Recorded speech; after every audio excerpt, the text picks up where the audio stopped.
Good morning, good afternoon, or good evening. Welcome to the Slump Buster with Juju and Dre, episode 16, recording here on Friday, November 15th, 2019. Find us on all major streaming platforms. On today's episode, Dre and I break down Thursday Night SmackDown, Mason Rudolph versus Myles Garrett, a couple star athletes in their comeback tour, and what should happen to the Houston Astros given the latest revelation about their 2017 season. Without further ado, welcome to our show.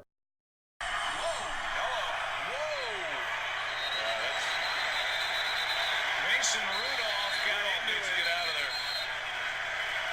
What in the world? The lead, Myles Garrett. They'll be swinging a helmet. Yeah, there'll be some ejections. Oh my God. Look out. Good God Almighty! Good God Almighty! That killed him! Oh my God. As God is my witness, he is broken in half! Ladies and gentlemen, people of all ages, welcome into another episode of the Slump Buster with Juju and Dre, the 16th matchup between these two in the red corner. Some call him Andre, some call him the Blasian, weighing in at 170 pounds. You can call him the one Dre you won't forget about, Andre. Win, baby, win. And in the champion quarter, weighing in at 50 pounds more than he did in high school. Oh my God. With the most undeniable radio voice, hottest thing on YouTube these days, Juju. I don't know. Whatever. I Hey. tried. That was a new intro. I'm just trying to workshop stuff. No, it was good. It was good. So it's funny, speaking of radio voice, my girlfriend, she listens to the podcast from time to time. And even Sarah was like, hey, Julian has kind of a good voice for this. So just to give you props, you have a good radio voice, Juju. Yeah, no, I mean, I don't really have much of a face for TV, so at least I have a voice for radio. Yeah, and I'm the opposite. So she never gave me props on my radio voice. But, I do have the face maybe, at least a little bit more. Here's how we're going to do it. Whenever we start implementing video streams into this, we're just going to put your face there. We're going to dub over you with my voice, and we'll just make some sort of amalgamation of things. Exactly. Best of both worlds. I like it. Exactly. I mean, we're working as a team. We're a unit. I think it's important that both key parts come into play at some point. Totally on board. With that said, we had a crazy week of headlines this week. Thought it was just going to be a throwaway week, to be honest. Yeah, so I thought this was going to be a pretty chill week in sports. Like, we're sort of at that part in the NFL season where, there's still teams that are kind of close, and this is sort of starting to tell you what the playoff race is going to look like. But it's not like far enough into the season where it's like, oh, these are the teams really competing for a wild card spot. And then it's so early, right, in the basketball season that, like, nobody really cares, right? I feel like you got the first 5 games where everybody's like, oh, I want to see who's good. And then after that, it's like, okay, we wait until the last 5 games of the season, and then you see if your team makes the playoffs. So I thought it was going to be slow until, the Steelers and the Browns decided to have a fight night on the field. Yeah, I mean, the Browns haven't had much success beating the Steelers the last few years, so Myles Garrett took it upon himself to beat in the Steelers quarterback's face with his own helmet last night. To break down this headline, the Steelers and Browns played on Thursday Night Football. Usually, we save Thursday Night Football until we go into our Week 11 preview, our NFL preview towards the end, but this is such a firestorm, such a shitstorm from last night that I think it deserves the show opener. Basically, Myles Garrett, he has Mason Rudolph on the ground. There's a little bit of a skirmish. Some people will say there's some camera angles that maybe Mason Rudolph took a shot below the belt. Who knows? It's kind of hard to tell in those little scrums sometimes. Anyway, the two guys get up on their feet. They're kind of like duking it out. The offensive lineman gets involved. Mason Rudolph comes back to get in Myles Garrett's face a little bit more after he rips off Mason Rudolph's helmet. And then the unthinkable happens. Myles Garrett starts swinging with Mason Rudolph's helmet. And yeah, suspensions, ejections, everyone's gone. It was one of the most craziest thing I've ever seen in a game, to be honest. Yeah, it was definitely intense. And I think the game as a whole was intense, right? So it's like just throughout the game, I think the Browns definitely had sort of a chip on their shoulder going into this game. And the fact that the Steelers have sort of owned this rivalry, if you can call it that, right? Like, it is a division, opponent, but I wouldn't say that it was quite the rivalry. But the Browns wanted to show that, hey, we're the better team now, right? Especially because this is so close between the Steelers and Browns being basically second place in the division that there's a chance that maybe both teams could possibly get a wild card. It'll be tough, right? But there's that chance. And so from the get-go, the Browns are playing hard. I mean, they took out Juju Smith-Schuster on one play, and he got a concussion. They took out Deontay Moncrief, and it was such a bad hit. He was bleeding from the ear. Then I think all of these emotions sort of built up, right? And it sort of culminated at the end where Mason Rudolph threw that pass and then ended up getting taken down a few seconds after, right? Like the play had already sort of been in motion, and I think Myles Garrett was still already going for the sack, and Rudolph let go of the ball, was out of his hands, but Garrett kept the play going, ended up taking Rudolph down, and then, like you said, things got out of hand from there. So the final aftermath, we actually do know the suspensions from it. So Ogunjobi, who was also involved in the play, he got a suspension. Pouncey got suspended for 3 games. Myles Garrett's the big one. He got suspended for the rest of the season. He's out indefinitely. So in theory, this suspension could even drag into next season. Or if the Browns make a miraculous playoff run, he wouldn't be there with them on the team. Not that missing your best pass rusher is exactly going to help your playoff chances if you're the Browns. But a lot of people are like, is Mason Rudolph at fault in this too? I understand the camera angle I saw on it where some people will say, did he hit him in the groin? Is that what happened there? It's hard to say whenever you take those shots frame by frame in a scrum, what exactly happened. But I did see Myles Garrett was just kind of laying on top of him. So if you're Mason Rudolph, of course you're a little bit pissed. And then when he's shoving you and actively dragging you along too and taking off your helmet, of course you're going to get even more upset and want to have a word with him. Yeah, no, it was definitely kind of a weird situation. It's hard to say who really started. I think Myles Garrett with sort of, I guess you could call it a late hit. Though, like I said, it started when the play was in motion. I think he did take him down pretty late. And when you have a 300-pound dude that just keeps laying off you, yeah, I'm going to try to kick him off too. I don't know if it was intentionally to the balls. If it was, Mason Rudolph, come on. But at the same time, I think Mason Rudolph was just throwing a kick to hey, get off me, trying to push his face off him. And that's where things escalated. And yeah, it's crazy that, you would risk basically the rest of your season doing this and that you would take somebody's helmet off and try to hit them with it. Luckily, it was sort of the back of the helmet, where sort of the head meets the neck area. So it was sort of softer and it wasn't the crown of the helmet, because if it was, that could have done some major damage to Rudolph for sure. But do you think he was planning it when he's swinging around? No, he was just trying to take Mason Rudolph out. And luckily, I think maybe the offensive lineman being in the way, Pouncey being in the way, kind of blocked most of the shot. Because if he was coming down full force on it, we got to remember too, these are pro athletes. So Myles Garrett swinging around a helmet like that is way more vicious than if either you or I was to do it. And even if you or I did it, that still is a blunt instrument that you're swinging at another human being. You could seriously do some serious damage. And let's not forget, Mason Rudolph was just in the concussion protocol just a couple weeks ago. He took that vicious hit from Earl Thomas. So what if Myles Garrett hit him flush? What would have been the aftermath there?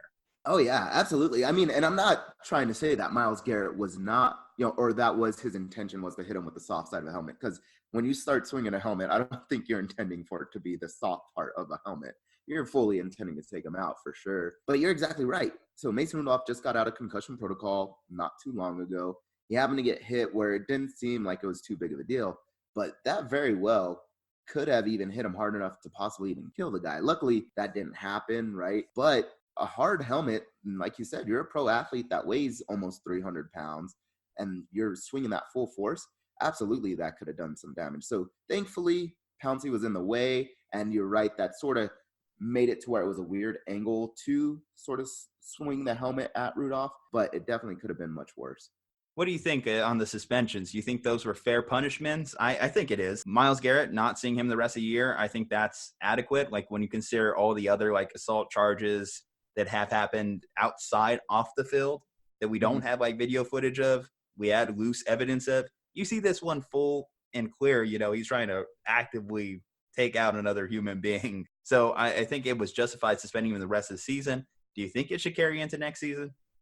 So, yeah, I think it's justified in the rest of this season. I might even throw in a game or two for next season just to say, hey, we really are serious about this. Do I think he should be out of the league? I don't know about that. That's a little bit far. And like I said, I do think that Rudolph was a little bit of an instigator in it as well, though I think Rudolph was more coming at it from a self-defense sort of standpoint, right? And escalated it when Garrett was on top of him. But, I do think that it is fair, and I wouldn't be surprised if it is another game or two into next season.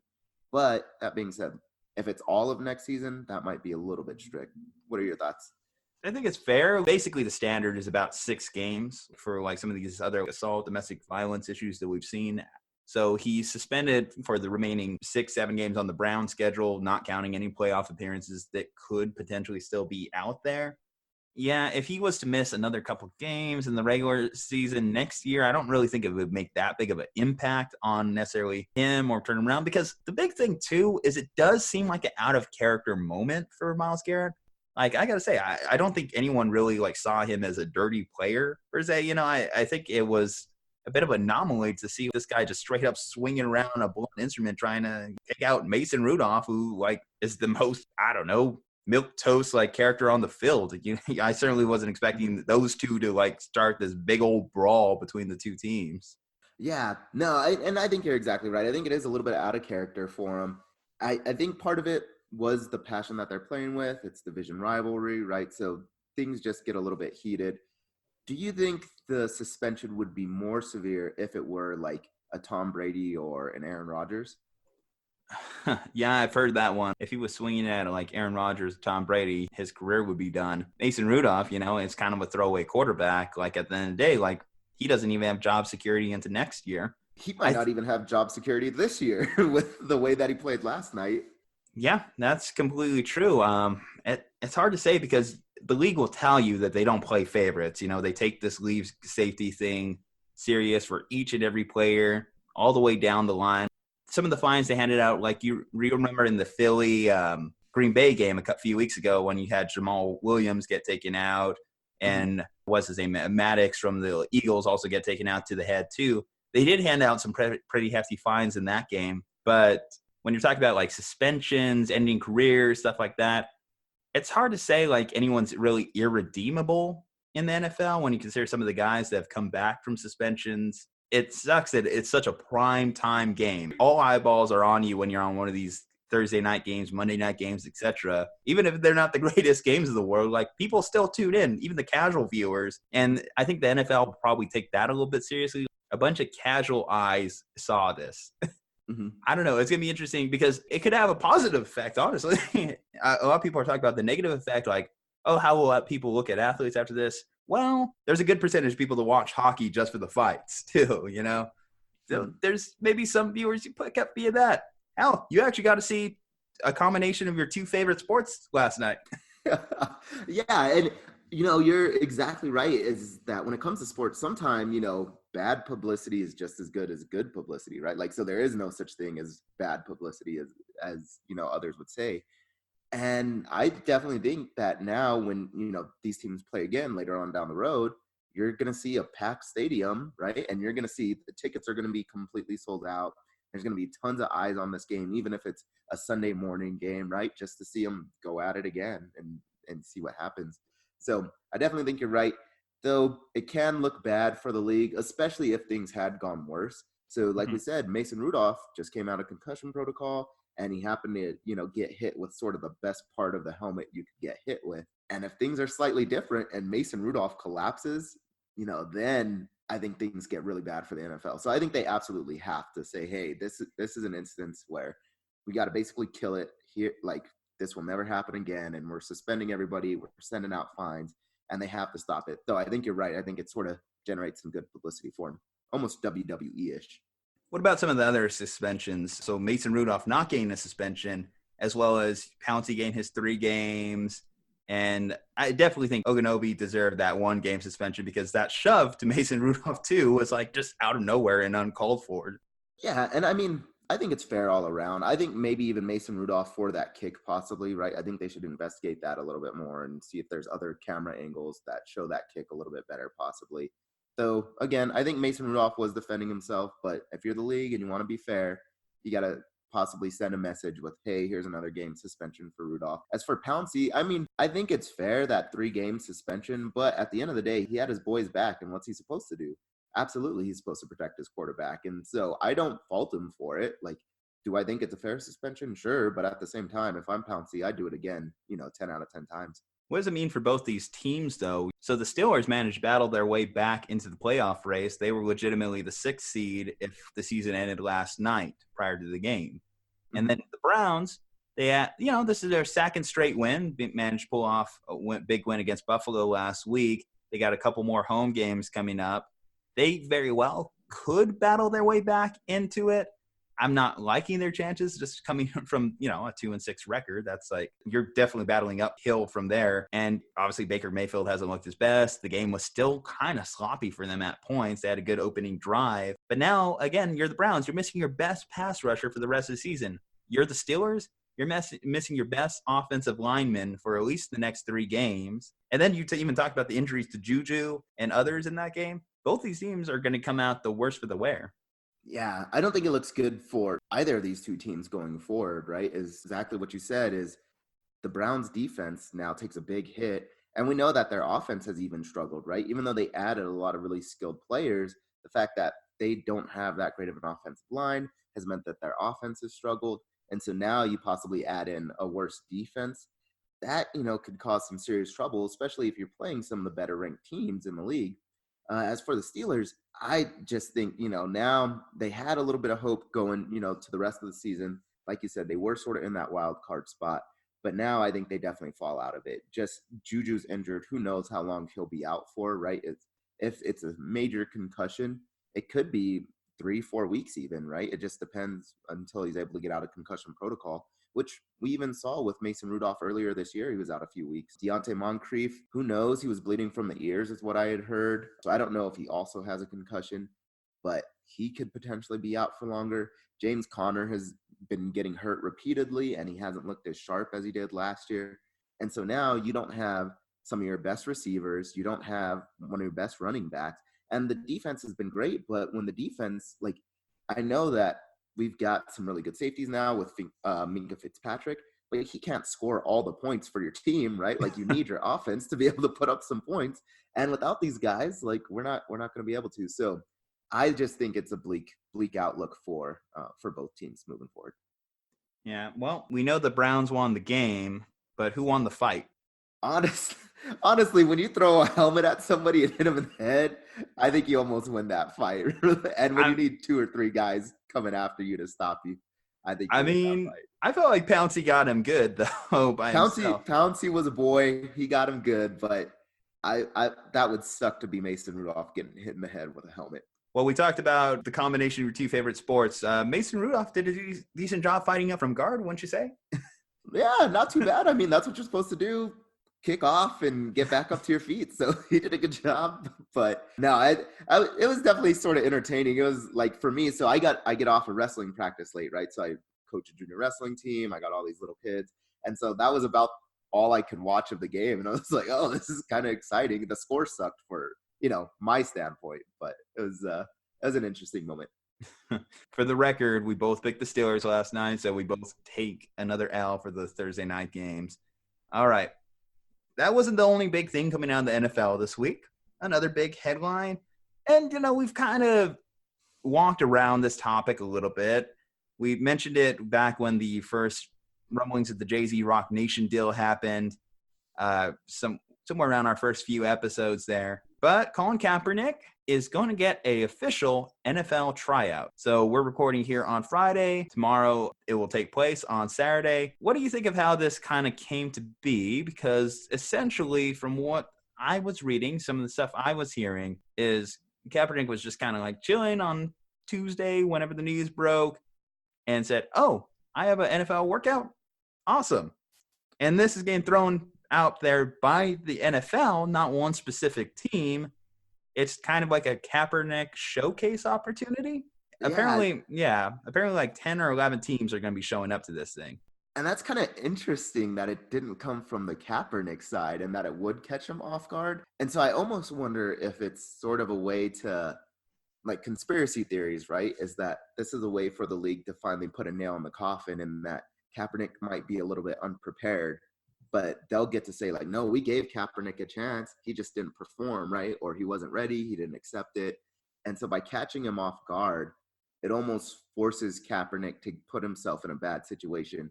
And it gives the league sort of an out to say, no, we gave him his opportunity and he sucked, right? Or we gave him his opportunity and he didn't want to answer the call. He, was scared or he backed down or something. So he's out of the league because of that.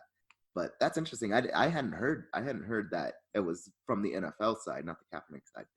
So the teams that are registered to attend the workout, or at least have committed to sending at least a representative, are going to be the following teams: the Cardinals, Falcons, Browns, Broncos, Lions, Dolphins, Patriots, Giants, Jets, and Buccaneers. Oh, and the Redskins too, to add to their 50,000 quarterbacks they have on the active roster. So out of that list, which team would you like to see him end up with the most? Yeah. Could you run through that list one more time? Certainly. Cardinals, Falcons, Browns, Broncos, Lions, Dolphins, Patriots, Giants, Jets, Bucks, and Redskins. So I'm surprised that the Bears were not on that list. I think the Broncos potentially could be pretty decent, though we've seen that they haven't done Joe Flacco that much justice, and he's put them in position to win, right? It's just their defense that has sort of failed them. So I think out of that list, for me, I would definitely say the Broncos. I think that Matt Ryan's a better quarterback than him, so I wouldn't want to say the Falcons. I think Arizona's just fine. It would be interesting, though, is maybe the Patriots even. So after Tom Brady, especially there's been rumblings of Tom Brady sold his house in Boston, right? Tom Brady says he wants to continue to play, but if he doesn't, I think it'd be really interesting to see what Bill Belichick could do with Colin Kaepernick. Well, the thing about that is, and the big question that looms over all these teams attending or that have any interest is, what are you bringing in Colin Kaepernick to do, especially at this point in the season? You're not going to exactly tell a guy who's just, granted he's been working out, but you're not telling a guy that's been on the couch, as they say, to come in and start for you in, well, I can't play this week, but week 12, save your season. You're definitely at this point in the year bringing him in as a backup. And most teams, and this has been one of the bigger arguments about Colin Kaepernick the last few years, don't want to spend that much money or have their backup quarterback have that much attention. If you're the Broncos, with the young quarterbacks you have there, he has as good a chance to start there as anyone. Mm-hmm. Obviously, the New York teams, they're pretty set with their guys right now. The Redskins, again, we're a little unsure of Dwayne Haskins. We've mentioned that. But you figure he's going to at least get a couple more years to figure it out. Patriots, obviously, that's going to be a big one because someone needs to replace Brady. But then you have Alex Guerrero who comes out and says, yeah, Brady's got another 5-6 years in the tank. I believe it. Dolphins. Yeah. This one surprised me the most because if you remember a few years back when Kaepernick was playing his last season with the Niners, he made shockwaves again by wearing a Fidel Castro shirt, his Miami Dolphins press conference, which there's a lot of Cubans who are not a fan of Fidel Castro exactly, especially too, considering that Colin was not only wearing the shirt, but actively hyping him up in his contributions to society. Yeah, a communist dictator shirt, right? That possibly oppressed some of, the fan base. Probably not a good idea. Yeah, the Lions, I mean, Matthew Stafford is there as long as he wants to keep on playing for Detroit. And he signed a big extension. So, again, that is just a backup, exclusively backup type role for him. And before he got injured this year, Matthew Stafford's been playing at a top 3, top 5 quarterback level. Yeah. Browns, you got to figure that they're fine with Baker as well. Baker's their quarterback for the foreseeable future. So, again, another backup role. And I don't know exactly how that fits in that locker room, too, with all the characters they already have on that roster. Mm-hmm. Falcons. Again, sitting behind Matt Ryan, he probably has the biggest opportunity to just be just another guy on the roster at that point. Mm-hmm. I could see him just fading into that locker room, but I don't really see what that would really do for him unless Matt Ryan was to get hurt. And then the Cardinals. So the good part about the Cardinals, if this was to happen, I think he would fit seamlessly into the offense just based off what he does. And especially if, Kyler Murray is down, you want someone with somewhat of a similar skill set. But I think we're so far removed from seeing Colin Kaepernick as a player that we've kind of forgotten about like what we saw on the field.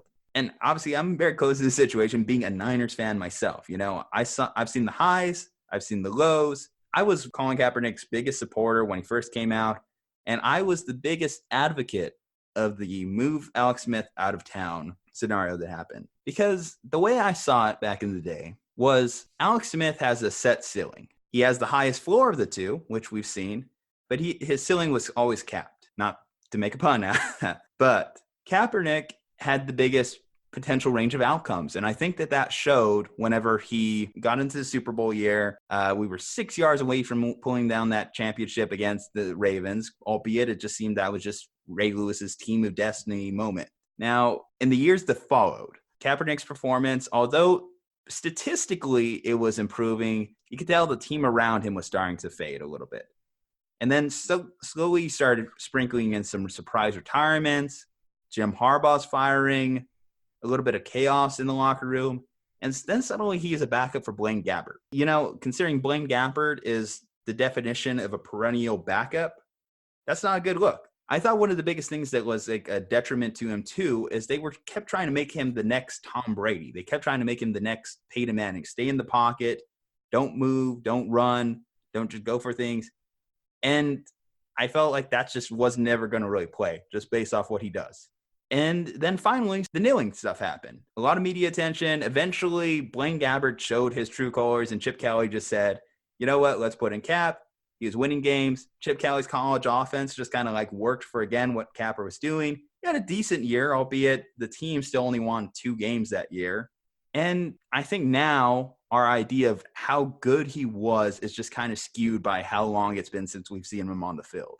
Mm-hmm. Yeah, I definitely think so. And to be honest, I really think that people's political leanings sort of play a little role into how they view Kaepernick's success and his playing ability. So not only has it been a long time since we saw him, and the last time that we saw him, like you said, there's a lot of turmoil in the 49ers organization and just around Kaepernick himself that wasn't the best for his situation and his statistics, right? And we saw that when he had a good system around him that he fit into, he could perform very well. We saw when he did not have a good system for him and the right pieces around him, he did not perform very well. And then you add on top of that his sort of movement, right, the kneeling movement, does tend to make some people very upset. And based on that, like, I think they view him sometimes as worse than he is. And I think it's true sometimes for the opposite, is that some people unrealistically say he was better than he was because they approve of the kneeling movement. So I think there's a lot of factors that all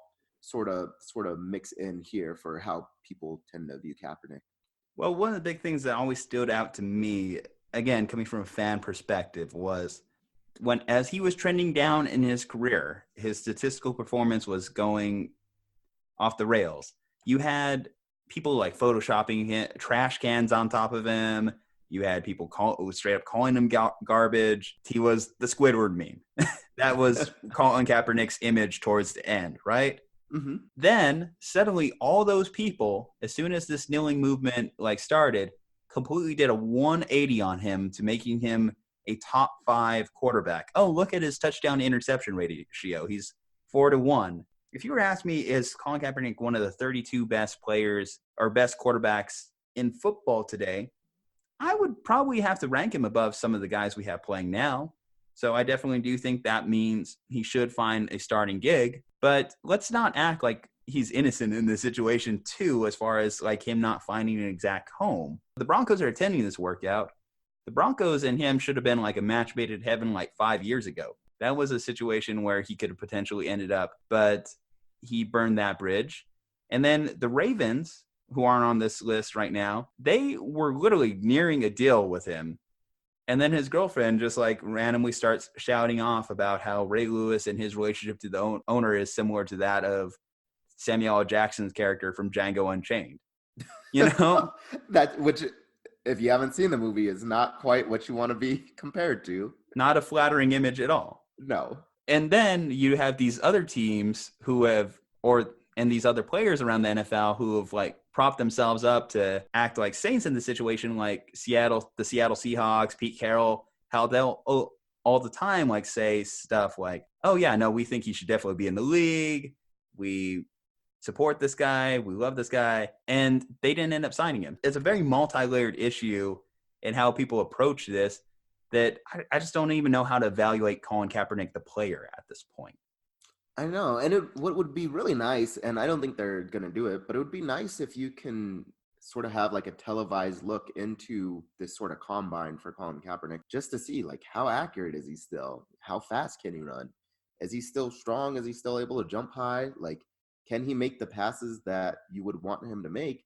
And I think if they put it out there for everybody to see, I'm sure there would still be lots of opinions and people would say, well, he didn't throw that pass how I would have liked him. Or vice versa. Oh, he did a perfect job. It was his receiver that sucked, right? But at very least, you can start to make your own conclusions about could Colin Kaepernick still possibly play in the league? And Yeah. I agree with you, Juju. I think that there's a few quarterbacks that are playing right now that even have a starting gig that he could probably do better than and get a few more wins than. And I'll be honest, on my team, I'm not completely sold on Mason Rudolph. Like, we had Duck Hodges came in and won a game for us, and Mason Rudolph hasn't won that many for us. I just think like people think that he's this a better player than he really is, but Mason Rudolph isn't like all that outstanding right now. And I think Colin Kaepernick right away could come in and challenge him for a spot. Well, that's an argument that can be made. Is Colin Kaepernick a better like athletic fit, a better player than Mason Rudolph? Probably. Like we've seen him lead a team to the Super Bowl before. But when we look at like a team like the Browns we just mentioned, talent doesn't always necessarily equal wins. Sometimes it's just about being a good fit for the culture, a good fit for the team. And maybe Mason Rudolph isn't the greatest quarterback. Look at Kyle Allen in Carolina.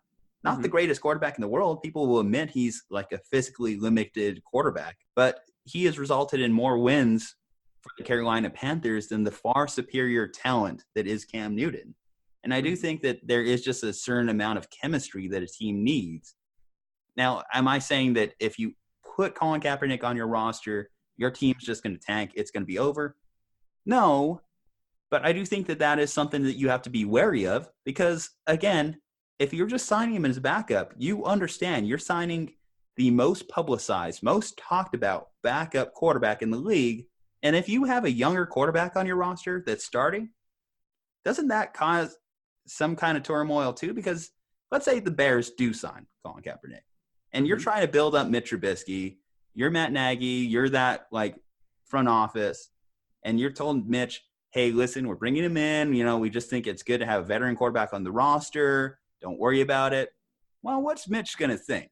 He's got this guy that's just been talked about for the last 3 years as one of the greatest quarterbacks in the last decade of the NFL by some. He's going to be looking over his shoulder all the time in practice. And what if Kaepernick just starts getting random snaps during a game? Then you're just talking about just a complete break in confidence for that guy. Or it doesn't even just need to be Mitch Trubisky, but I'm just using him as the prototype because the Bears quarterback situation has been one of the more talked about this season. No, I think you're exactly right. And that's the thing is the critics, if there's a quarterback situation that is imperfect right now, which is a lot of quarterback situations, but a Mitch Trubisky, a Mason Rudolph, I forget the kid's name that's in Denver right now. Well, it's kind of a mix. You got Brandon Allen right now, who's probably just holding it down for Drew Lock for the moment. Mm-hmm. So you get like that little mix that's right there. When you bring in a Colin Kaepernick, the critics of those young quarterbacks are going to be even louder, right? Because you have a former Super Bowl, not winning, but contending quarterback sitting on your bench. And so they're going to say, hey, it's time to throw in Colin Kaepernick the second that, there's an interception or a fumble or a messed up play. So, yeah, I think you're exactly right. That's why I personally think the Patriots is a really good spot for him because it doesn't necessarily align with, like, Robert Kraft, right? I think Robert Kraft and Tom Brady, I think they're pretty outspoken about being Republican and having support for, Trump and stuff like that. But at the same time, like that's an organization where you've got Tom Brady, who he doesn't have to worry about job security, and nobody's going to criticize Tom Brady. Even if his play starts to deteriorate, everybody's going to say, well, Tom Brady has 6 rings, right? What does Colin Kaepernick have? 2, the organization tends to keep things close hold and keeps things quiet. And Bill Belichick is not afraid to say, like, I will cut you the second that something leaks to the media that I don't want it to, or, Mhm. if we start having any troubles. So I think the Patriots is almost like the perfect spot. Do I think that's what Colin Kaepernick wants, is to be a backup behind Tom Brady? Probably not, but at the same time, like if it fits. Yeah. I mean, a lot of people will remember that moment that Kaepernick went into Foxborough and beat the Patriots, beat that Tom Brady led team. And that's why a lot of people have put that as a popular landing spot for Cap. But if you're the Patriots, in all honesty, you already dealt with the AB situation this year. You already dealt with Josh Gordon, who you cut bait on. And you did mention Bill is so quick to like move off of quarterbacks. Would you even want that? I think you'd just rather just roll through with what you got.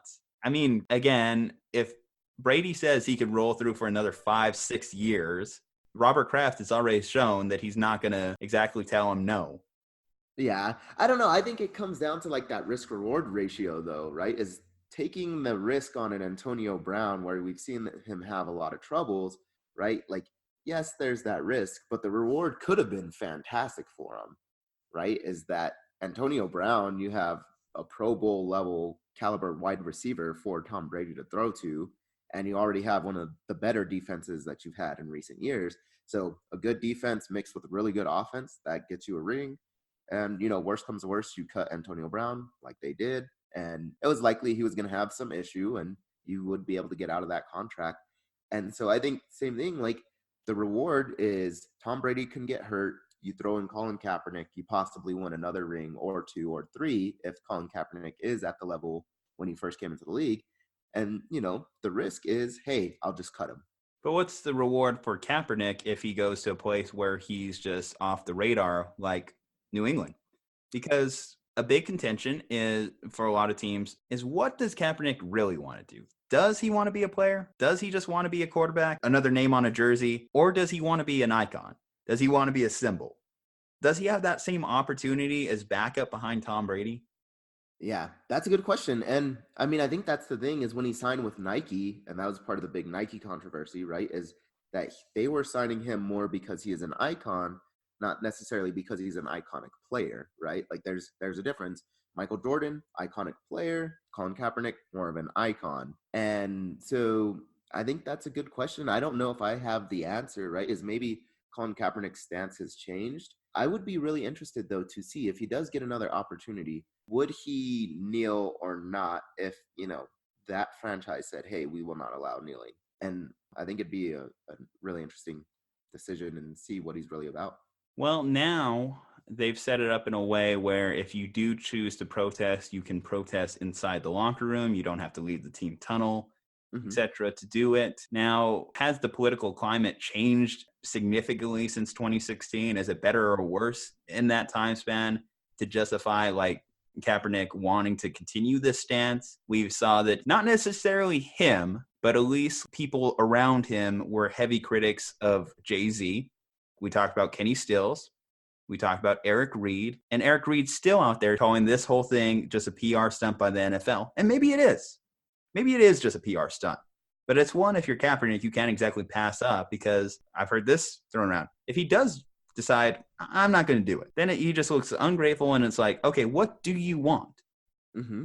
It's like, when you're going out on a date and you're trying to decide the restaurant with like your girl, what do you want? Tell me. What do you want? All right, Ryan Gosling. No, I think this goes exactly back to, like I said, my sort of, I guess, conspiracy theory, right? Is that somebody in the NFL decided that, hey, we should spring this on Kaepernick because it's the easiest way to basically set it up to where it looks like we're the good guys. And Kaepernick, it's either going to be difficult for him to prepare. Hopefully he's been staying in shape and ready for it. But, like you said, he just came off the couch one day and heard, oh, Colin Kaepernick has a workout this Saturday, and he didn't even know it. And so if he declines it, like you said, it's like, hey, the guy's ungrateful. We gave him the opportunity. NFL could cut bait and say, nope, Colin Kaepernick's never allowed in the league because he didn't want the opportunity we gave him. If he does show up and he performs poorly, right, you could say, hey, no, he just performed bad. That's why he's not in the league. He's just not a good player anymore like he used to be. So I think it's the perfect opportunity for the NFL to say, hey, look, we're the good guys. We gave him the shot. And for them to say, Colin Kaepernick, there's reasons why he's not in the league, and they've got two of them basically set up for him. I guess we can kind of start veering off of the subject and say, just pose this question. Is he on a team by next week? If I were a betting man, I would say no. I would also say no. I just don't see a tryout on Saturday turning into a contract on Sunday. Especially too, and this point has been brought up as well, it's a Saturday tryout. Coaches are either getting ready for the game, watching their final game prep of film. They're not worried about bringing some guy off the street, regardless of who that player is. If you told them Peyton Manning was having an open tryout on Saturday, they still might not be able to make the game because they have to worry about that week's performance, not necessarily what, again, who their backup quarterback would be for the rest of the season. Mm-hmm. No, I think you're exactly right. And I think that's part of the timing of it is a Saturday, right, which is right in the middle of the weekend. That's probably where teams are starting to head to whatever city they're going to play in, right? So even if you're playing at home, you don't want to travel somewhere on a Saturday just to fly back to play a game at home. And so I think you're exactly right. Whereas if it were the middle of the week, maybe you could get a few head coaches out there and some other scouts and front office executives, right, GMs, out there to where it's like, hey, it's a Wednesday, maybe not the people playing on a Thursday night, but you can maybe skip out a practice if you're one of the GMs or whatever it is, or other front office executives to watch this. But that it's a Saturday, like you said, everybody's distracted. They're getting ready for Sunday and Monday. It just is, I think, excellent timing if you don't want Kaepernick in the league. If you're calling Kaepernick, poor timing if you really actually do want to play. I guess we'll see. And I think it's just going to be a neutral outcome. No one's going to really benefit from this. If anything, it's just another story. And hey, we love our stories around here, don't we? Yeah. And I also wonder, and I know we got to move off this topic, right? We've sort of talked about it long enough, but I also wonder if those 11 teams that we talked about earlier, if it's sort of just fan service that they're basically, hey, we're going to put our name out there and we're just going to say we're attending the Colin Kaepernick workout, right? To make it seem like we're fair, we're looking at all options, especially if you're the Redskins, right? Like, you basically have to make it appear that you're looking at all options to make you better, even if it's Colin Kaepernick. But in the end, you might not do anything, right?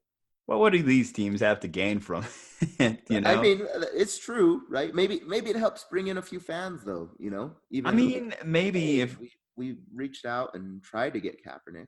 I mean, you can sell a jersey off of it, but I'm just looking at all these teams on here. I just don't see an ideal fit. One of the teams that's been thrown around that's not listed here would be the Carolina Panthers. Obviously, they had a new ownership change in the last few years. Mm-hmm. Many have seen him as kind of what you would call a more progressive owner. Mm-hmm.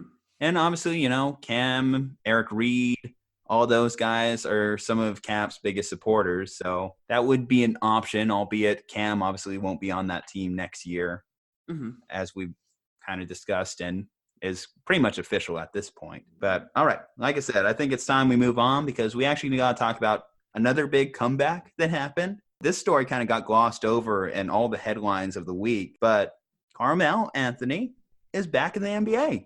He signed himself a contract with the Portland Trail Blazers this week. We talked about Carmelo and like his chances, what he can really bring to a team at this point. I remember just like that interview he gave with ESPN just a few months ago where he was just like kind of giving them a why don't they want me, like a Will Smith, like Fresh Prince of Bel-Air. Why doesn't he want me? That's kind of like how it felt like after he got booted from the Rockets unceremoniously.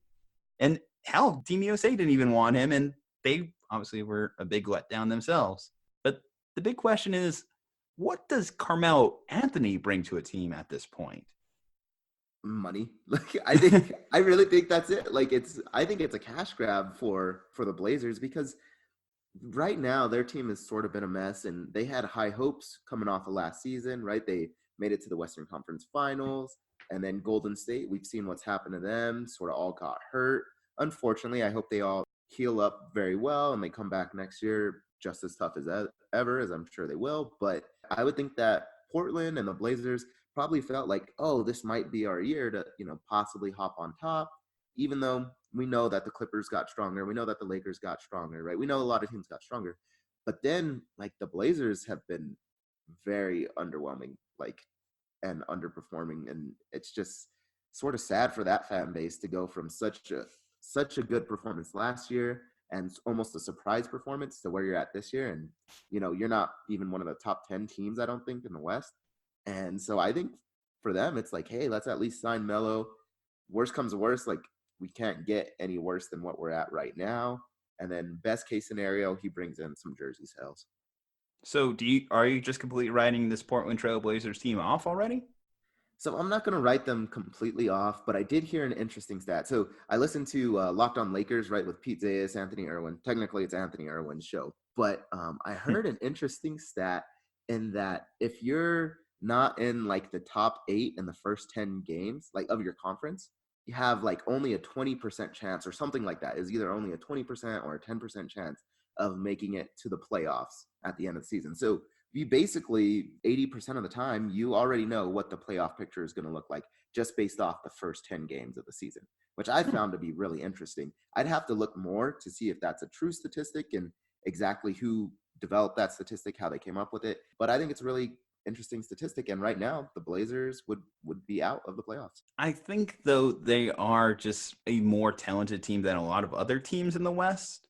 Mm-hmm. I do think they have enough star power to beat out, and this is going to be controversial. I'm not a big Utah Jazz guy. I think the Suns, albeit they have looked good in the season's early going, I see them as a bit of a glass cannon. Now, obviously, Carmelo in that last year did start to accept his role as a bench player because he needs to accept his role as a bench player at this point in his career, because you're not throwing him out as one of your starting five if you're the Blazers, bringing him in this way. I'm curious to see what kind of game shape he's in. Mm-hmm. Because the last time we saw Carmelo, he kind of looked like he was starting to get a little bit bigger. Am I wrong for saying that? No, I think you're exactly right. And so going back to your point about him coming off the bench, though, is like, at least in Houston, he had some guys that he really respected back when he was playing there, right? Like, he had Chris Paul, James Harden, some of those guys. Whereas with the Blazers, does Damian Lillard and CJ McCollum demand as much respect as a Chris Paul and a James Harden? And to add to your point, Carmelo also looks a little bit chubby, right? So I think you might get this situation where he still thinks, no, maybe I can make this starting five, and then he's now out of shape as well. I feel like the Blazers are one of those teams that really depends on moving the ball around, and to have someone that's such a ball stopper like Carmelo, like at age, what is he, like 38 right now? How much is he really going to change as a player? Mm-hmm. You're bringing in a poor defensive performance. He's not going to be able, especially now, like, again, we said he has started back on the pounds a little bit. He's a little older. He's not going to be able to keep up with these, like, young, fast guys that are, like, all over the league right now.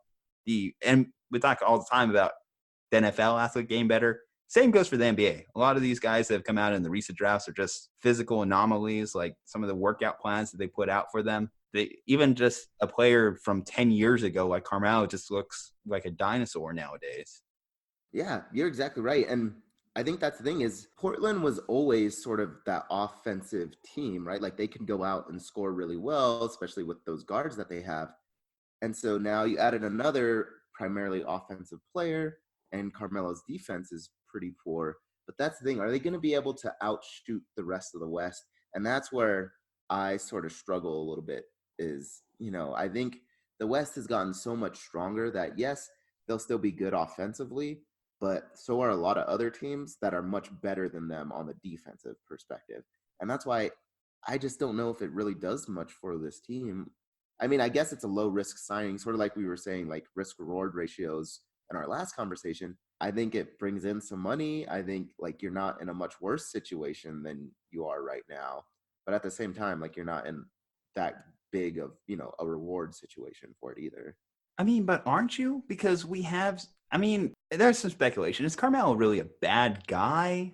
Does he cause drama for a locker room? Well, the Rockets were pretty bad up until they decided to cut bait with him. And then after he was gone, it just seemed like the team was just rejuvenated and started to compete again. The Thunder just looked like a complete mess that entire time he was there.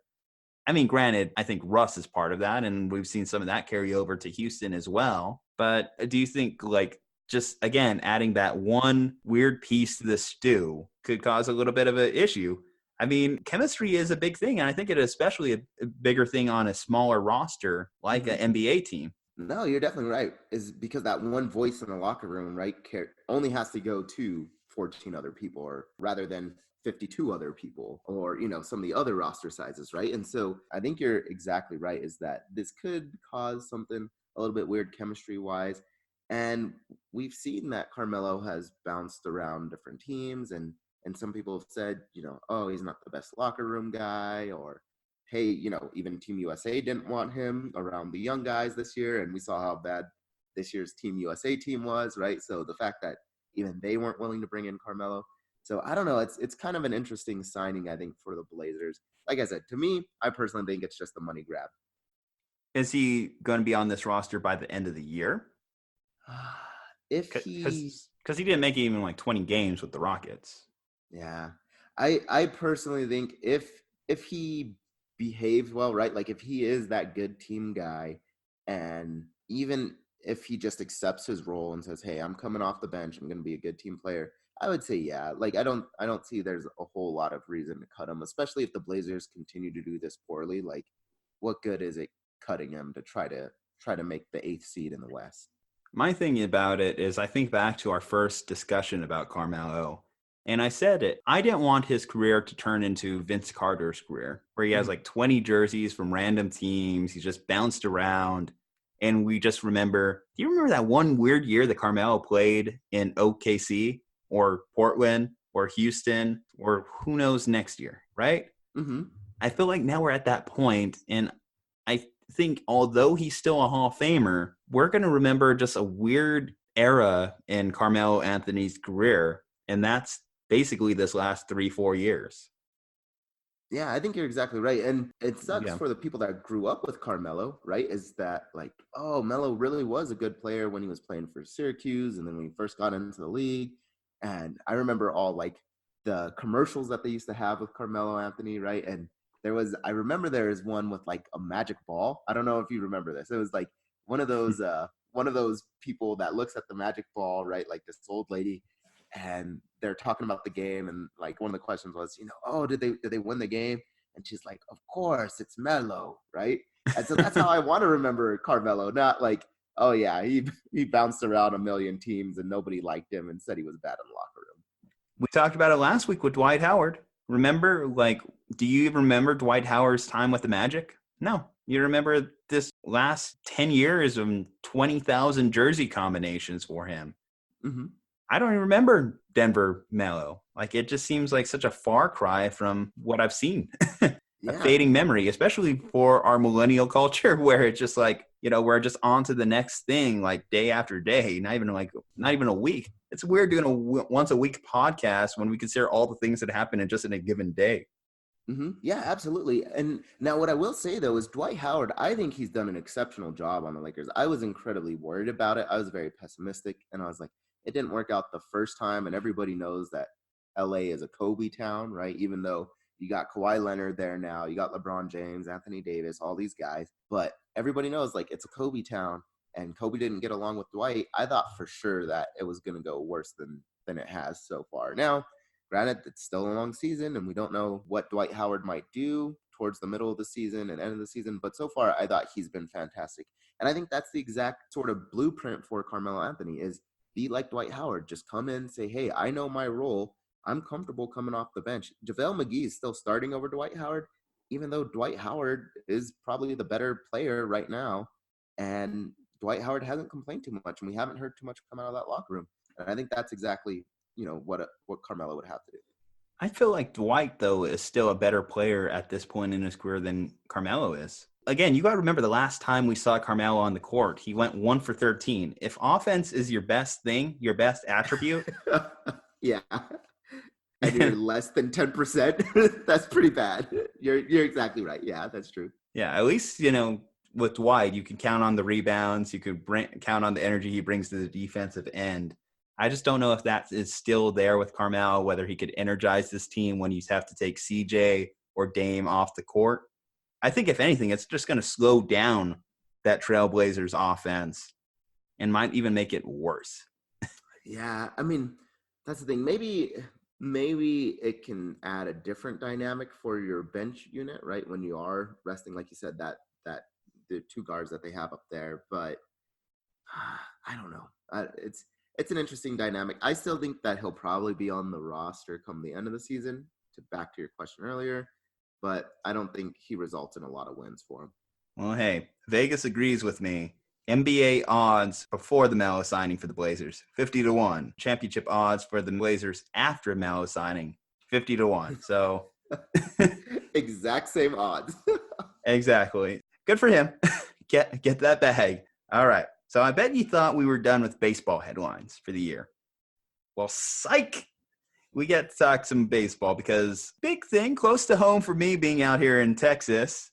But the Houston Astros found themselves in a bit of scandal this recent week as one of their former players, Mike Fiers, came out with the shocking revelation that the Astros have had a camera out in center field and were stealing signs from opposing pitchers. Now, when you look at this, the Astros in the last few playoffs have been a far inferior road team versus a home team. And then one of the more interesting breakdowns I've seen was someone actually cut footage from a Astros playoff game a few years ago. And you notice a distinct banging every time an off-speed pitch was about to get thrown by the opposing pitcher. Now, counter that to that banging would not commence anytime a fastball was going to get thrown. And like on cue, Evan Gattis, I believe, was the batter, hit an amazing home run on a pitch that should have fooled him by a mile. The pitcher had already built up a decent lead in the count, was beating him with fastballs, and suddenly he could read a changeup like nothing. It definitely causes a lot of interesting speculation. Now, one of the big counters, does it matter? Gamesmanship has been a part of the league for years. People have been trying to steal each other's signs forever, but this has to be on a different level, right? Filming the other team from center field, stealing their signs. Yeah, I think it's totally unethical. And this is a gigantic scandal. You and I, we talked a little bit before the show and we've said, hey, here's, some of the other instances where teams have done, a Spygate or something like that. But I think this is almost unprecedented, especially in the finals of whatever your league is, right? So in this case, a World Series possibly where they're stealing people's signs and actually using it in the game. So other times when there's been cheating that has occurred, it's, oh, we stole a playbook from them or something like this. But now you're fully implementing it in the game. And, it's having possibly, even video evidence of positive effects for your team and enabling your team to win. And so I think it's insane. And yes, there's certain gamesmanship. There's always going to be some sort of skirting the line or cheating in any professional sports, because at the end of the day, every team is basically in business to win. There's no team that, given the opportunity, if you said, hey, if you cheat, you'll never get caught, I guarantee almost every team would say, yeah, we would cheat right away. But the fact that they got caught, I'm interested to see what the MLB does. Yeah, the interesting thing I thought about whenever this came out was if everyone was in on it and all the players knew that this was going on, wouldn't the Astros have expected to be caught eventually? There's literally cameras in everyone's pocket. Everything gets found out eventually. And the MLB, you constantly have players rotating in and out of rosters. Mm-hmm. So when you're Mike Fiers and you go to another team, of course you're going to want to spill the secrets. You have no loyalties to the Astros organization anymore at that point. Did they have to make players sign like non-disclosure agreements for this? Because how are you getting away with this when everyone's in on it? Mm-hmm. And well, I think that's the thing is, even if you made them sign an NDA, right? Like that's physical evidence that you could show and say like, hey, look, like, and yes, I'm sure there would be some strange, weird legal ramifications for you, but at the same time, like there is whistleblower protection laws. And so in a way, this would be like a whistleblower protection, even though I know we're not talking like politics or business or stuff like that. But yeah, I don't know how they got away with it for so long. And obviously it didn't last that long, right? 2017 was only 2 years ago and it's already coming out. Yeah, I'm surprised, like seriously, because let's say you implement this at the start of the season, right? You have 6 months in a baseball season, a lot of games, and you're cutting players, you're trading players. Mm-hmm. What loyalty does another player have if they go to another roster not to say, hey, they're stealing signs? Mm-hmm. Be on guard for that. I'd have to analyze and look back at all the transactions that took place in that season to see like what players went to opposing rosters, what players went to specifically AL teams. Was it just certain star players got the like cues to learn the signs, like a lifer, like a Jose Altuve, who, considering he won the MVP that year, his legacy is going to come into question eventually when this like fallout starts to take place. How do you even regulate this level of cheating? And you're right. What does the MLB do now? Because the MLB has a weird history when it comes to gray areas, whether it be steroids, whether it be players cheating in the wrong direction, like cheating to lose to fix the World Series. We literally have a sport where your all-time home run leader and your all-time hits leader are not in your Hall of Fame because they were slightly unethical. If this was college sports, they would have had to vacate the championship already, or there at least would be a huge investigation going on to it, which would eventually result in them vacating a championship. What does vacating a championship really do? Because in a society where we have computers and we all remember the game results, there's photo evidence, video evidence, all this other stuff. We remember who won the World Series. We remember what happened that year. So like taking away a title doesn't really mean that much in the long runs. I'm sure it did, but before there was all this like evidence to document it, you just were relying on people's word of mouth on who was the champion in a given year. Mm-hmm. But now, like, it just feels like a slap on the wrist if they did that. Keep in mind, this is still all speculation, albeit it's on good evidence. I think the only realistic thing you could do is honestly like tell the Astros, hey, you're not getting drafted for the next 5 first rounds or something. Baseball draft is also a little weird. It doesn't have the biggest impact, but maybe even come up with something stricter than that. Yeah, I think you're exactly right. Is the thing when it comes to professional sports, even if they do vacate the title, everybody's still going to say, well, whoever it is that they played in 2017 still lost, right? And everybody's going to remember, no, you guys lost to the Astros, even if the Astros are not the official champs. And it's not like, okay, we're going to go and run it back, right? Like if there's a no contest in the UFC or like in an MMA fight in general, you could say, hey, there was a no contest. Somebody got poked in the eye or something. We had to stop the fight. We can always run it back. There's no way you can run it back to that exact moment and take those exact teams and say, hey, we're going to play it again. And so vacating the title, like you said, doesn't really do a whole lot when it comes to professional sports. The other thing is they've already made the revenue and the profit off of winning that title. They sold their world championship shirts.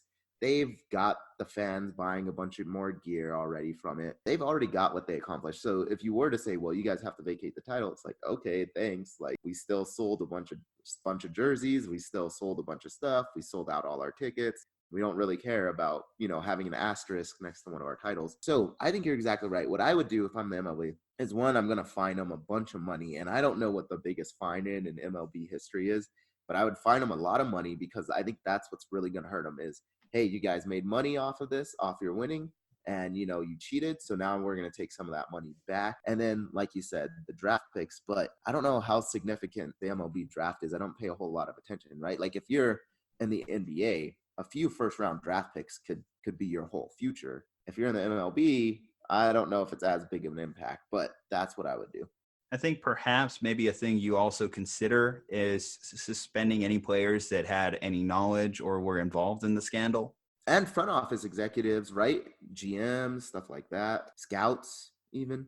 Some of the largest suspensions you have for example, like PED suspensions, you've seen like that total up to 100 plus games, 50 plus games. I'm trying to actually look for that exact number as far as monetary fines to the MLB. Man, it's a heck of a story. I'm interested to see how it plays out because the last time baseball had a controversy this big, it actually went to Congress. The whole PED scandal with the Mitchell report and everything like that. This is equivalent in terms of like the scale. Let's say you're the MLB and you're fining the Astros organization multi-millions of dollars and you're the Astros. Well, you have to fight it out in court at least. You got to give it an honest try. And when you consider the amount of money both sides would have, this could seriously get up there to even steps of Washington, D.C., which would kind of be ironic given the Astros lost to a team in D.C. this year. Make it 0-2 against the city of Washington, D.C. Yeah. So something else that I just thought about too is, when there was the whole Donald Sterling situation. Now, granted, this wasn't about cheating. This was about Donald Sterling was just an awful human being, right? When it came down to the Clippers, do you think that the league could even say, hey, we're going to force you to sell your team, right? So we're going to fine you. We might take away some draft picks, but you're also going to be forced to sell the team. I think that's entirely possible. I think that's actually a really good theory to think about, because you have like a guy, for example, actually, Mark Cuban, who's in that same state, has been trying to buy a baseball team for years. I think this is probably his in, like when you have the Houston Astros or organization potentially up for grabs. And I think that would be an appropriate solution, because if they're pulling off this level of cheating, you have to figure it goes all the way to the top. There's no way the owner doesn't have knowledge of it. Yeah, no, I think you're exactly right. Is everybody had to have known that this is the way that they're going to win, right? Like this doesn't just stay with, oh, it's just the coach that implemented this, because the coach is going to tell somebody in the front office and they're going to tell the owner eventually. Like the owner's got to know that this is going on. There's no way that the owner can say, oh, I had no idea that this is how we were winning our games. Maybe, but I think it's such a slim chance. And so, yeah, I would even say that maybe the league explores that, and that, hey, we're gonna get rid of the owner, right, and force him to sell. Well, I mean, you're kind of close to this a little bit. You're a bit of a LA fan. Dodgers, who lost that World Series in 2017, especially that was a crazy World Series if you remember it. Game 7, homers all over the place. I don't know how Rob Manfred would handle this situation. He's a bit of an interesting commissioner. Obviously, we talked about the juice ball situation. He's all about whatever's best for the fan interest. Controversy is interesting sometimes, too. We talked about it earlier. Sometimes bad headlines are good headlines. Yeah, it definitely could be, right? Like it's sort of, again, the whole WWE and UFC needs a villain, right? The Houston Astros are kind of that villain that they're sort of playing. But at the same time, if you're not strict enough and it looks like you're not being strict, then I think you really do lose fans, and that everybody's like, oh no, every game is rigged now, or hey, this commissioner is soft, he doesn't want to do anything. And so I think you do have to send some type of strict message, some type of strong message, just so everybody knows that, no, I'm for real, that cheating is not allowed. But at the same time, I think you're almost happy that this story comes out, right? A lot of more people are going to be talking baseball now in November than probably they ever have. It's very coincidental that this happened 100 years after the 1919 Chicago Black Sox scandal, where 8 men out, 8 players decided to forfeit the World Series, so go the opposite direction to get a bigger gamble payout, and a lot of those guys got banned from baseball for life. Guess we'll see. History repeats itself sometimes, doesn't it? Sometimes. All right. Well, we already talked about the Thursday night game. So again, Browns beat the Steelers 21-7. Crazy game, more known for the fights. But going back into Sunday morning, the first game we have starting off this slate is going to be the Dallas Cowboys coming off that big Sunday night loss to the Vikings. Again, Kirk Cousins pulled off a Sunday night primetime win against these Cowboys. They will be going into Detroit. Detroit, surprise scratch. Matthew Stafford missed last week's game. What's going to happen this week? He's probably going to miss this week again because back injuries are a bit tricky. Apparently, he might just have a broken bone in there from having carried this entire team on his back. I may have stole that. I may have stole that joke from Twitter. Shamelessly. That's probably what happened. He broke his back. Spinal. Anyway, 6.5-point favorites. The Cowboys are on the road. What do you think about this one? I think the Cowboys are going to have a comeback or a bounce back week, especially with, like you said, Matt Stafford is out. We've sort of seen the Lions start to flounder a little bit. Cowboys, I think, are just like due for a win. They're a good team. They're going to be trying to compete, right, to stay at the top of their division. The Eagles took a 1-game lead over them now, right? I think the Eagles, if I'm not mistaken. Yeah, so this Cowboys team right now is sitting at 5-4. The Eagles are at 5-5, so half game behind. Okay. So, yeah, I think they're gonna still compete to try to keep that lead. And so I'm going to say that the Cowboys win this one. All right. I think I'm going to go with the Cowboys as well in this one. I just don't think that the backup quarterback can really lead this Lions roster past it. They've just been bad in the secondary for weeks. They're not the same team that we started off thinking were going to be this plucky contender from the NFC North at the start of the year. So no one is dead right now in the AFC South. Everyone still has a chance, and this is going to be Nick Foles' first game since week 1. He will be going on the road to take on the Colts. They're probably going to get Jacoby Brissett back. you could definitely tell he was missed as this team lost at home to the Dolphins last week. Coming off a bit of an embarrassing game for the Colts, can they bounce back with the Jaguars coming into their house off of a bye week with a new starting quarterback at the helm? It's kind of interesting. I think I'm still going to go with the Jags just because I got a little bit more faith in Nick Foles, but the Colts are, I think, overall a better roster. But yeah, I'll stick with the Jags. Yeah, I just don't know how Jacoby Brissett's going to hold up coming off that injury. The last time we did see Nick Foles on the field, he got injured throwing a touchdown pass. So this offense was moving with him. It's just disappointing, a guy breaks his collarbone. What are you going to do? Injuries happen. But we'll see. Hey, Nick Foles, he's known for those big-time playoff runs. Big Dick Nick. Is that what his nickname is now? That's according. It's funny that he has that nickname considering Nick Foles is out there giving like gospel like verses while he's in his press conferences, and even when he did win the Super Bowl MVP, he's like giving this like heartfelt prayer to God and everything. And meanwhile, all these like crazy Philly fans are yelling, "Big Dick Nick, Big Dick Nick." Perfect representation for a nice, good, hearty Christian man. Perfect nickname, Big Dick Nick. Perfect representation for the city of Philadelphia. Yeah, exactly. Actually, that's a good question before we get into this next game. Who's a crazier fan base, Bills Mafia or the fans of the Birds? It's got to be Philly, though. I mean, come on. So granted, they're not throwing each other or themselves on tables, but like they're burning down that whole city whenever they win any championship. So I got to go with Philly. After the Eagles won that Super Bowl, I saw a fan literally pick up horse manure and eat it off the ground. You win this round, Philadelphia. But we all lose.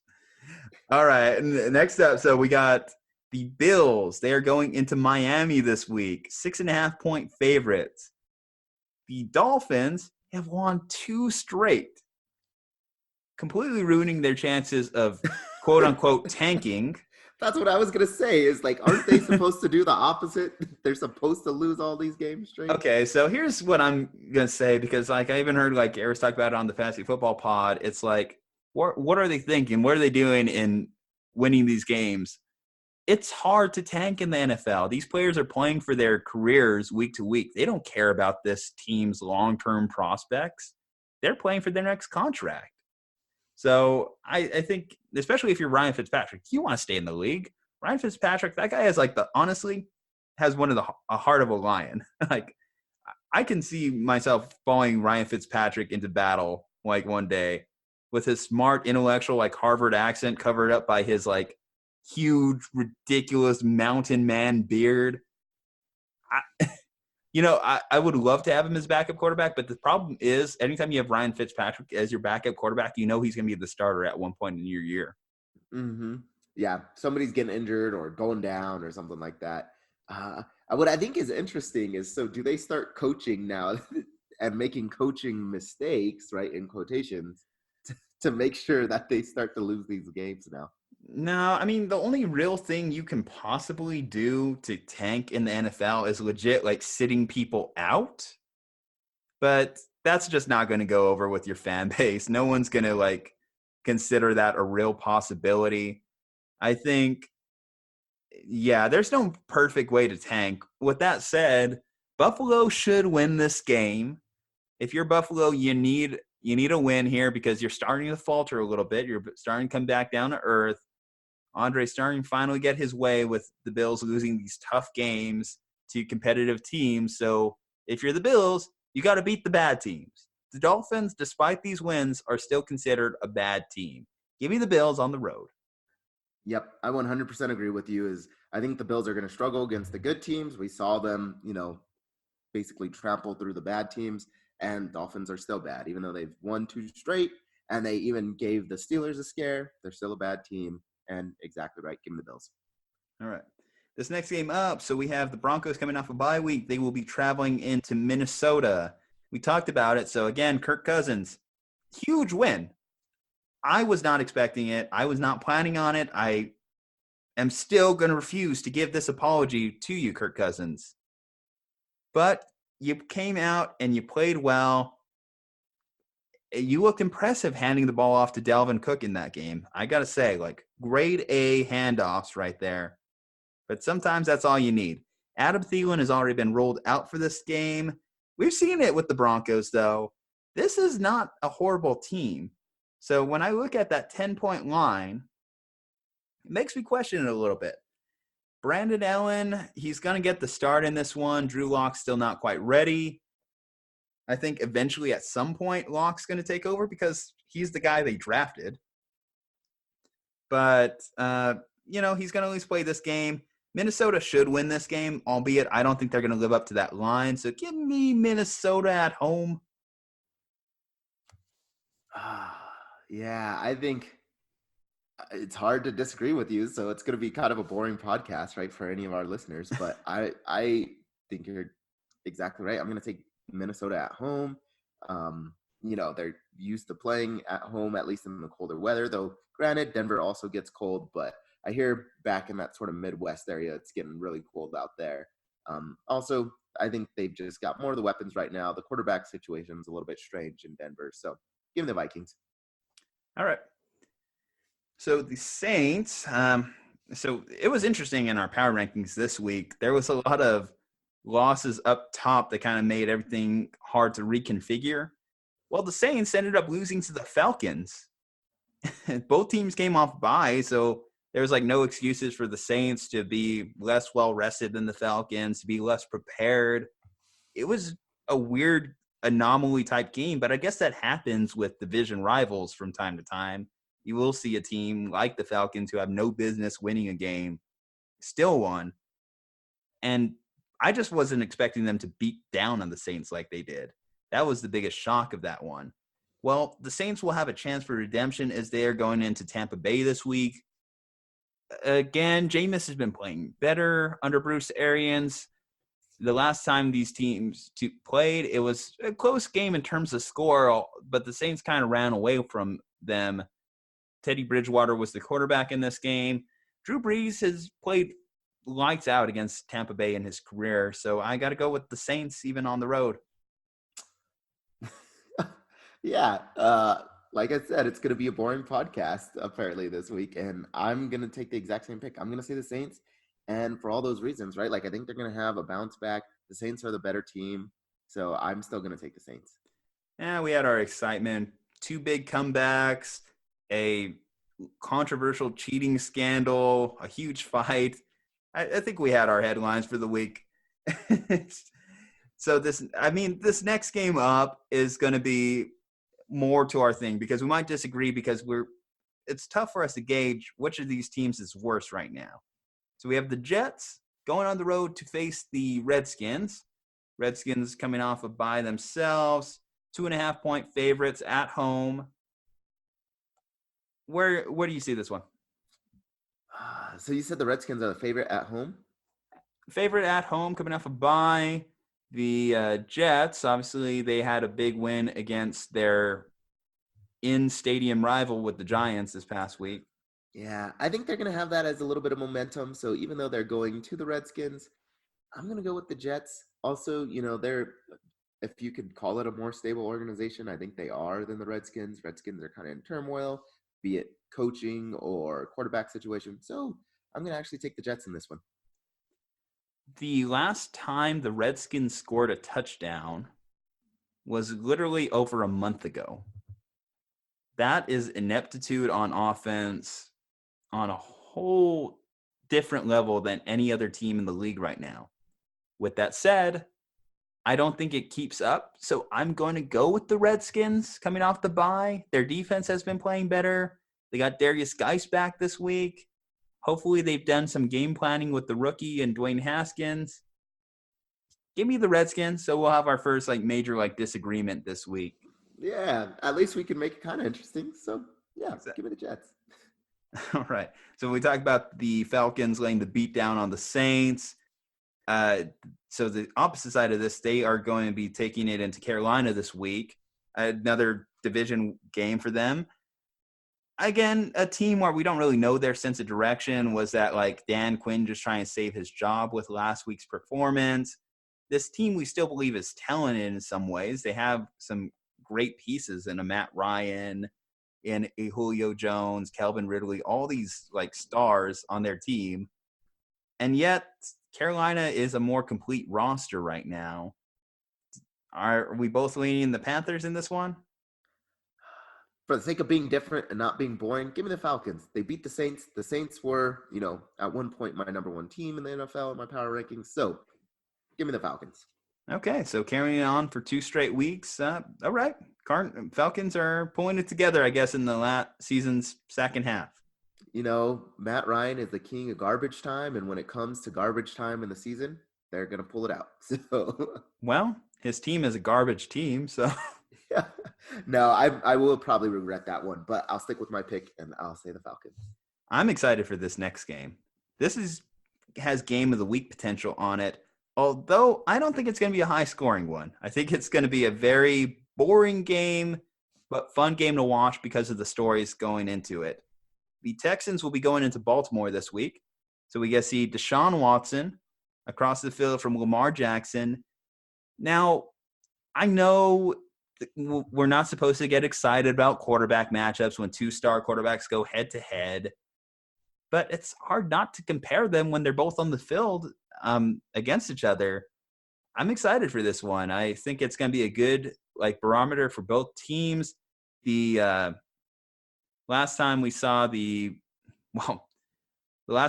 Texans, they were – oh, shit. What was the last time we saw the Texans? It's been a couple weeks. So the Texans are coming off the bye. The last time we saw the Ravens, they ran over New England. They ran over the horrible Cincinnati Bengals. I think they're going to hit a roadblock this week with the Texans on the road. I'm going to go with Deshaun. So I see you're comparing the two quarterbacks because they're black and athletic, right, Juju? I see how it is. I'm just kidding. Just putting me on the spot here, Andre. God damn, dude. You can't do that to me. For the record, we're both minorities on this podcast, okay? Yeah. I mean, granted, you have a double dose being both Asian and black. I just have the whitewashed Mexican side of it. So I'm just saying, you're the one that compared the two quarterbacks and said it's going to be an exciting matchup. But I don't know if this aligns with sort of the picks that we went through, right? I think I originally had the Texans winning this game. But I'm going to go with the Ravens. They're at home. I think it's going to be a 50-50 game. The Ravens look really good right now. So give me the Ravens. Yeah, I just don't know if they could keep it up for 3 straight weeks in a row. They keep getting better. I will say that is a huge factor in how this season has went for them. But I still do think about that Cleveland loss a little bit, like their performances against good teams, because I can't really read too much into the Patriots win. I think the Patriots were just due for a loss. I think that happens from time to time. We've seen Bill Belichick teams lose tough games like that. Yeah. And I mean, even last week, right, I said same thing about your 49ers is that I had no reasoning for picking the Seahawks other than teams are usually due for a loss at some point during the season. It's hard to go undefeated. And it just happened to be to the Ravens, for the Patriots that one week. For the, 37th consecutive year, congratulations to the Miami Dolphins of 1972. You are still the NFL's only undefeated franchise. Granted, you are taking tons of L's this year. I doubt that any of those players today have watched a Dolphins game, that they haven't had to attend personally themselves to make appearances. I guarantee Don Shula isn't firing up a TV these days and watching. Or is Don Shula dead? I have no idea. I have to Google this. This is an interesting question. So we're going to be doing some on-show research here. Don Shula is alive and well. Oh, hey, wow. Good for you. To you, Don Shula. Good for you, Don. You are officially, how old is he? 89 years old. Damn, that guy still keeps going. Yeah, that's ancient. He's not Betty White level yet, but he's I just picture him right now. He's chain smoking cigars. He's eating steak because so the legend has it that all these guys, every time the last undefeated team in the NFL loses, go to Don Shula's restaurant, eat some steak, drink some wine, and just celebrate other teams not being as good as them. Such a petty celebration. Such a petty thing, especially considering how competitive the league is nowadays compared to back then, how many more players there are, and they had to play 2 less games than teams do nowadays. But oh my gosh. Hey, whatever. Got to celebrate the little things in life. Exactly. Dolphin fans, we already gave you some praise for your team actually being better than we thought.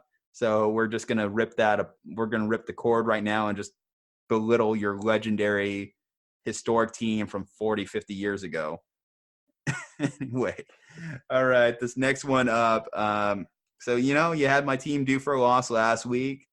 Bit of a nail biter. They will be playing the Cardinals this week. So second time in 3 weeks, that kind of makes me a little nervous because teams in that setup have had an opportunity to get better. I do think that the reason the Niners defense struggled against the Cardinals that first time around was it was Thursday night. Mm-hmm. Defenses don't necessarily have the greatest games on Thursday night coming off short rest, especially a team like the Niners where they try and get upfield as much as they do on the defensive line. And that defensive line still looks really damn good. I just think that you're playing honestly the MVP at this point right now with what the way Russ has been playing. I think that this Niners team is going to bounce back. They're going to beat the Cardinals. Go ahead and give me them at home. Yeah, I totally agree, especially if they're playing at home. I thought, hey, the Seahawks, that's not a shameful loss either, right? I think right now I have them in my top 5 or top 4, even in my power rankings. Seahawks are a very good team. And, it's always a contentious battle between those two teams. So no shame in that loss. I think the 49ers bounce back, especially at home. And the Cardinals, granted, they're better than I thought they were going to be this year, right? Kyler Murray's scrapping. They're definitely not up to a Russell Wilson level and, Seahawks level. So give me the 49ers. And you literally have to go coast to coast. If you're at the Cardinals' perspective, they were just in Tampa Bay last week. Now they have to go all the way cross country again to play San Francisco.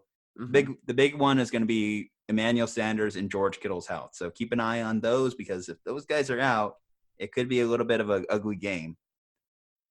So another team that's just been a bit of a surprise. People are making a ton of apologies in sports media this week to the Oakland Raiders. Knock on wood if you're with me that they're going to beat the Cincinnati Bengals this week. Yeah. I mean, the Bengals have just looked terrible. I didn't think the Bengals were this bad. When we were just talking about it last week with our preseason predictions, we had at least gave them 4 wins. We had at least given them a chance. But yeah, this might be the actual team that's tanking for Tua. They are just awful. We've already seen that they're moving off of Andy Dalton, but they do not look good at all. Yeah, that should be an interesting discussion. Tanking for Tua or bombing for Burrow? Which you prefer right now? Because Burrow's looking pretty damn good. Yeah, that's true. I don't trust Tua, to be honest. This might be a larger conversation for another podcast coming soon, especially when we start getting closer to the NFL draft. But I don't know how I feel about a guy who's constantly hurt and constantly missing big games at the college level.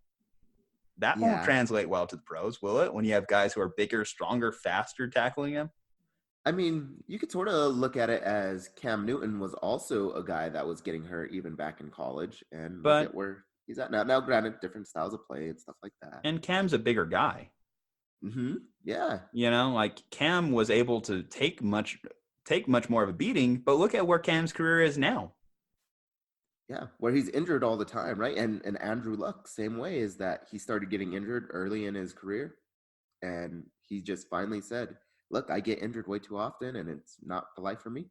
And, the thing about the NFL draft, why sometimes it's a crapshoot with these quarterbacks, is these quarterbacks go to pretty bad teams. If Tua goes to a team like the Cincinnati Bengals, who have a bad offensive line, and he is injury-prone already, is that a combination you want? especially when the guy's played in warm weather basically his entire career, playing in the South in Alabama. And then you're going to put him in the frigid cold that is Cincinnati in their open air stadium. Yeah, maybe not the best fit for him, right? Like, especially that's where you get injured is, it's cold, your muscles are tightened up, or they don't move the way that you want them to. So, yeah. Like you said, another discussion for another time. Yeah, that's, for Cincinnati Bengals fans to look forward to your draft stock, because that's all you have to look forward to. I'm pretty sure you hit the quit button like a long point in the season. We've already seen on the television screen your opponent has left this match. That's the Cincinnati Bengals season. Now for the Raiders, props to this Oakland Raiders team. We thought it was done when Antonio Brown bailed on them, when Vontaze Burfict, he got suspended for the year. Richie King Incognito still that like ticking time bomb on their roster, but he's been a model citizen right now. You got to give it to them. I think that they really will be a playoff team by the end of the year, especially beating the Chargers in their last game. Huge division win. You look at the rest of their season schedule. You look at how the other teams in the conference have performed. They have an edge, tiebreaker-wise, especially now.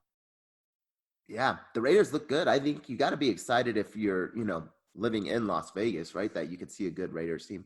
It does really suck for the city of Oakland. It's like your team finally gets to be really good, or maybe not really good, but at least pretty good to where they have, good chance at making it to the playoffs.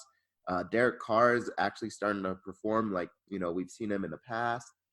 And like right as it's all starting to come together, your team is leaving town. So it sucks for the Oakland fans, but I'm sure that they'll get up and either fly or drive down to Vegas. So Okay. I'm going to take the Raiders. Yeah, take the Raiders. I feel like, when you have a game like this, when you have such a horrible team, you might as well have a discussion about it that makes it more interesting than just the game. Mm-hmm. I'm excited for this one, too. So we have a Super Bowl rematch. The Patriots will be going into Philly this week. Patriots are a 4-point favorite on the road. What do you think about that one? With the Eagles coming, well, both these teams are coming off bye week, I guess, but Yeah, I just still don't trust the Eagles defense. I think Tom Brady's going to shred them up. So I'm just going to take the Patriots. I'm going to take the Eagles at home. I know it's like, do I see the Patriots losing 2 games in a row? That's like a tough proposition there. But I think even going back to my end of the year predictions, I actually had Philly winning this game. So I'm going to stick with that. I do think that this is going to be a big week for Philly. Can they capitalize on last week's Cowboys loss and really take command of this division? I think they're going to play better. I think this is a good week for the Eagles. So we're going to differ on this one. I think Doug Peterson, he may have Bill Belichick's number. Will we see another Philly special? Do you think Bill Belichick will be so petty that he actually does a Philly special on his end? If he loses, he might, honestly. I never know with Bill Belichick, though, because he's a hard guy to read, but I think he does. Yeah. I don't know about this one for Sunday night. I'm a little disappointed in this matchup, honestly. So we get to see Mitch Trubisky with the bright lights in his face going into Los Angeles to face the Rams. Now, both these teams have been disappointments this year. The Rams got dominated last week. Like, if you had Jared Goff in fantasy, fun fact, you and I, watching the games, had more fantasy points than Jared Goff did playing the game. So, it is true, yes. Statistically, it is true because I thought I was dead in the water in one of my matchups last week. Like, I should have lost. And Jared Goff not only put up a 0, but negative points for my opponent. Granted, I took a 0 for Cooper Kupp, but when the opposing quarterback puts up negative, that not even doesn't help you, but legitimately hurts you. Yeah, that's rare form right there from Jared Goff. So, or maybe it's his true form. Who knows? Yeah, it was pretty Goffle. Yeah, though, if you're the Rams, you're looking at that contract you just gave him this offseason, and you you're comparing, well, you're the Rams. You're looking at the contract you gave him and Gurley these past 2 seasons, and you're about to shell out a ton of money for Jalen Ramsey right now, and you paid Sean McVay an extension. Ooh. Yeah. Oh, yeah. You're in some hurting in the next few years. And especially, like you said, the Rams have already been underwhelming this year. So now you've got those guys still on contract going into the future. And we know that Gurley, being a running back, is probably not going to get any better next year. Add in the fact they have to open a brand new stadium here next year. It's kind of reminds me of what's going on with Golden State right now, having to open up a new stadium when you have all these guys who are backpedaling in their careers. Yeah, exactly. Yeah, but to the actual game, so I do think that Jared Goff, his home road splits are like significantly in his favor when he does play in the warm weather of Los Angeles versus if this game was in Chicago, I might have gave the Bears an upset win here. But I will give the Rams the win because I do think that at the end of the day, Sean McVay is a good enough coach, a good enough schemer that he can be able to overcome this Bears team. I just don't think that the Bears can put up enough points this week to really keep up with them. I'm going to go with the Rams on Sunday night. Bounce back. I don't feel confident in that one, to be honest. But I just, I'm not going to bet on Mitch Trubisky either. Yeah. So, I had the Rams going on a bit of a run to end the season and making it into the playoffs. I right now regret that. That being said, I think they're still better than the Bears, especially at home. So I agree with you. Give me the Rams. Okay, and we actually do get a good game to close out Monday night here. Now, granted, Chargers have underperformed, but the Chiefs definitely have underperformed too. Can I just say this? Thank God we don't have to pick a Titans game this week. Oh, I know. That way we don't have to split it. Yeah, because the Chiefs are coming off a surprising loss to those Tennessee Titans, who now sit in 5-5. I was obviously this might screw over my end of the year picks because basically I had the Chiefs going 7-1 to end the year. Now they legitimately have to win 7 straight games, which I don't think is going to happen. And it's going to be interesting to see how that affects playoff seeding. They're going into Los Angeles. Now, I think the Chiefs have a good fan base, but they don't travel nearly as well as a lot of these teams we've seen that have come into LA and taken over the entire stadium. I don't think we'll necessarily – I think there's going to be a fair share of red in those seats on Monday night, but I don't think that it's going to be nearly as bad as it was for that Packers game or that Steelers game. I think – and the Chargers, they technically did play last Thursday. It's actually funny. I feel like a lot of teams that have played Thursday have played the next Monday night, so I've gotten like that maximum mini bye. I'm going to take the Chargers in this one.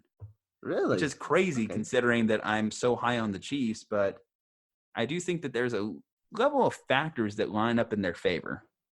Okay. Yeah. As far as the Chargers, I just think that the Chiefs have sort of been big brothering them as of late and recently. So I think the Chiefs, I'm going to take them on the road. I think they're the better team. The Chargers are so inconsistent. And normally they can beat the good teams, right? Like they beat Green Bay and stuff like that. But I think this week they're not going to. Yeah, I just had them splitting the season series to end the year. So I had them losing to the Chargers at one point. I feel like why not this week, given the factors that are lining up for the Chargers in this situation? And the Chargers, again, this is a desperate team right now coming off of that loss to the Raiders. I do think there is just like a desperate team syndrome in the NFL that happens. And yeah, I think they're going to pull down this win. So give me the Chargers to end the week. That does it. That is our week 11 predictions. That's another episode in the books of the Slump Buster with Juju and Dre. Thanks much, Dre. What are your plans for the day? I got to actually get run into wrestling practice. So we got to get prepared for a tournament that we have on Sunday. All my little guys, I'm really excited. They're already looking good at the start of the season. So hopefully we continue to perform well. And then other than that, just relaxing. What about you, Juju? Working. Got to keep that grind going. We want to give the best show to our viewers possible. Working hard to give the best content to you guys, whether it be get your popcorn, the Fantasy Football Podcast, this show right here that you're listening to. We're bringing a ton of new content every day. If you have any suggestions as a listener for something we should add to the show, we're always open to ideas. So hit us up, slide in those DMs. Other than that, it's been another great week. We'll see you next time. Take care. Don't forget to like, comment, or subscribe. Peace.